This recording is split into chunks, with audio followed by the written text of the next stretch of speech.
అధికారం ఉన్నప్పుడు అహం ప్రదర్శిస్తూ సొంత పార్టీ ఎమ్మెల్యేలతో పాటు ప్రజలను రానివ్వని జగన్ అధికారం లేదు అన్న విషయాన్ని జీర్ణించుకోలేకపోతున్నారు. తొలి అసెంబ్లీ సమావేశాలకు మొక్కుబడిగా హాజరైన జగన్ ఈ సమావేశాలకు వస్తారో లేదో అనే విషయం ప్రశ్నగానే మారింది.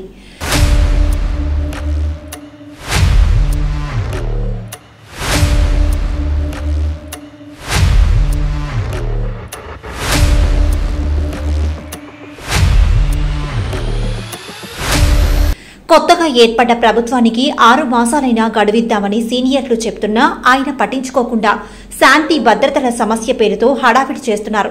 సీఎంగా ఉన్నప్పుడు బాధ్యతలు ఉన్నాయని చెప్తూ ఢిల్లీ పర్యటనల పేరుతో హడావిడి చేసి తన అక్రమాస్తుల కేసులో కోర్టుకు హాజరు కాకుండా తప్పించుకున్నారు. అధికారం కోల్పోయామన్న నిజం తీసుకోలేకపోతున్నారు. సీఎంగా పనిచేసిన ఆయన సాదాసీదా ఎమ్మెల్యేగా ఉండాల్సి రావడం కష్టంగా మారిపోయింది. తొలి అసెంబ్లీ సమావేశాలకు హాజరై ప్రమాణం చేసి వెళ్లిపోయారు.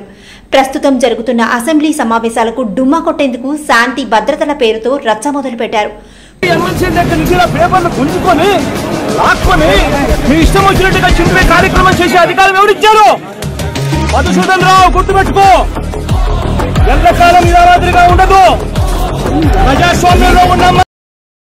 కూటమి ప్రభుత్వంలో లా అండ్ ఆర్డర్ దెబ్బతిందని వైసీపీ నేతలు కార్యకర్తలపై దాడులు జరుగుతున్నాయని పదే పదే ఆరోపణలు చేస్తున్నారు.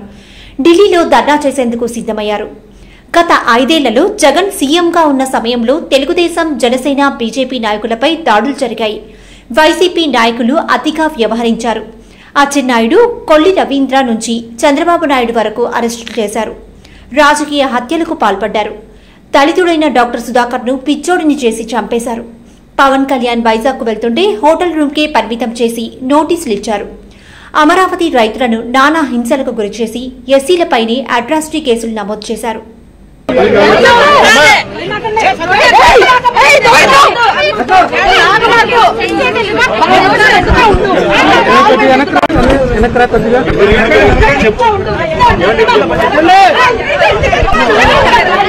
ఐదేళ్లలో జరిగిన హింసపై ఈ అసెంబ్లీ సమావేశాల్లో శాంతి భద్రతలపై శ్వేతపత్రం విడుదల చేసేందుకు ప్రభుత్వం సిద్దమైంది. జగన్ సభకు హాజరైతే సమాధానం చెప్పాల్సి ఉంటుంది. ఈ విషయాలు ప్రజల్లోకి వెళ్లే అవకాశం ఉన్న నేపథ్యంలో జగన్ ఢిల్లీ ధర్నా తెరతీశారని విపక్షాలు ఆరోపిస్తున్నాయి. రాష్ట్రంలో రాష్ట్రపతి పాలన పెట్టారని రాష్ట్రపతికి, ప్రధానికి లేఖలు రాసిన జగన్ రాజ్భవన్ కు వెళ్లి గవర్నర్ కు వినతిపత్రం అందజేశారు.